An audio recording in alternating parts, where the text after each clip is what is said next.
Hello hi നമസ്കാരം. എല്ലാവർക്കും സുഖമാണെന്ന് വിചാരിക്കുന്നു. ഇന്ന് നല്ല ടേസ്റ്റി ആയിട്ടുള്ള തേങ്ങയൊക്കെ അരച്ച പരിപ്പ് കൊണ്ടുള്ള ഒരു കറി ആയാലോ. ഓണത്തിൻ്റെ ബാക്കി ഇത്ര പച്ചക്കറി ഉണ്ട് കേട്ടോ. വെള്ളരിക്കയിൽ ഇത്രയുണ്ട്, ഒരു തക്കാളിക്ക് ഉണ്ടായിരുന്നു. അപ്പോൾ ഇത് വെച്ചിട്ട് ഒരു ഒഴിച്ച് കറി, കുറച്ച് തൂരപ്പരിപ്പും കൂടി എടുത്തിട്ടുണ്ട് കേട്ടോ. ഇത് വെച്ചിട്ട് അടിപൊളി ഒഴിച്ച് കറി എങ്ങനെ ഉണ്ടാക്കാമെന്ന് നോക്കാം.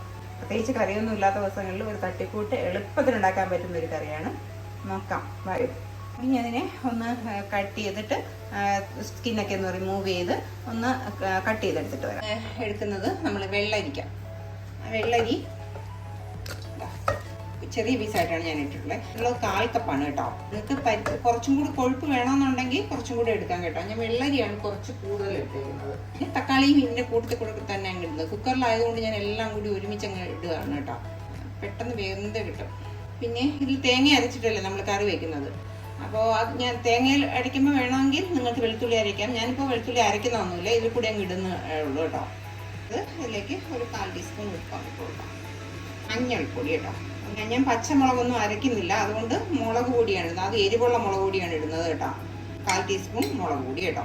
എന്നിട്ട് ഇതിലേക്ക് ആവശ്യത്തിനുള്ള വെള്ളം ഒന്ന് ഒഴിച്ചു കൊടുക്കാം. ഇപ്പോൾ ചൂടുവെള്ളം ഒഴിക്കുന്നതെന്നുള്ളതേ ഉള്ളൂ. നിങ്ങൾ നോർമൽ വാട്ടർ ഒഴിച്ചാലും മതി കേട്ടോ. ഉപ്പ് വേകുന്നതിനനുസരിച്ചിട്ട് പരിപ്പ് നന്നായിട്ട് വേകണം. ഇത് ഒരു 4 വിസിൽ. നമുക്കൊരു അരപ്പ് തയ്യാറാക്കി വയ്ക്കാം. ഇത് ഒരു 1/4 കപ്പും ഒരു ടേബിൾ സ്പൂണും കൂടി തേങ്ങയുണ്ട് കേട്ടോ. അതും ജീരകം. നിങ്ങൾക്ക് വേണമെങ്കിൽ ചെറിയ ഉള്ളി അരയ്ക്കാം, പിന്നെ വെളുത്തുള്ളി അരയ്ക്കുകയാണെന്നുണ്ടെങ്കിൽ ഇതിൽ കൂടിയിട്ട് അരയ്ക്കാം. പച്ചമുളക് വേണമെങ്കിൽ പച്ചമുളക് അരയ്ക്കാം എരിവിന്. അപ്പോൾ ഞാനിപ്പോൾ ഇതിലൊന്നും ചേർക്കുന്നില്ല, ജീരകം മാത്രം ഇട്ട് കുറച്ച് വെള്ളം കൂടി ഇട്ട് ഒഴിച്ച് അരയ്ക്കുന്നുണ്ടേ ഉള്ളൂ. ഒരു 1/4 ടീസ്പൂൺ ചെറിയ ജീരകം ചേട്ട് ഒരു 1/4 ഗ്ലാസ് വെള്ളം കൂടി ഒഴിച്ചിട്ട് നമുക്കൊന്ന് അരച്ചെടുക്കാം. ഇപ്പം ഞാൻ നന്നായിട്ട് അരച്ചെടുത്തോളൂ. ഇതേപോലെ ഫൈനായിട്ട് അരയ്ക്കണം കേട്ടോ. നമുക്ക് ഈ കുക്കർ ഓപ്പൺ ചെയ്യാം. വേവ് പരിപ്പൊക്കെ നന്നായിട്ട് വെന്ത് വന്നിട്ടുണ്ട് കേട്ടോ. അരപ്പൊന്ന് ചൂടാക്കി എടുക്കണം. ആദ്യം അല്പം വെള്ളവും കൂടി ഈ മിക്സിയുടെ ജാറിൽ ഒഴിച്ചിട്ട് ഒന്ന് തിളച്ചിട്ട് ഈ സമയത്ത് നിങ്ങൾ ഉപ്പൊക്കെ ഉണ്ടോ എന്ന് നോക്കി കൊടുത്തോളാം കേട്ടോ. ഇത് നന്നായിട്ട് തിളച്ച് തന്നിട്ടുണ്ട്. ഇതിനി മതി ഇതൊന്ന് വന്നാൽ ഇത് കടുക് തളിക്കാം കേട്ടോ. ആദ്യം വെളിച്ചെണ്ണ. ചെറിയ ഉള്ളി ഇടുന്നതാണ് ടേസ്റ്റ് കേട്ടോ. എൻ്റെ കയ്യിൽ ചെറിയ ഉള്ളി തീർന്നു പോയേ.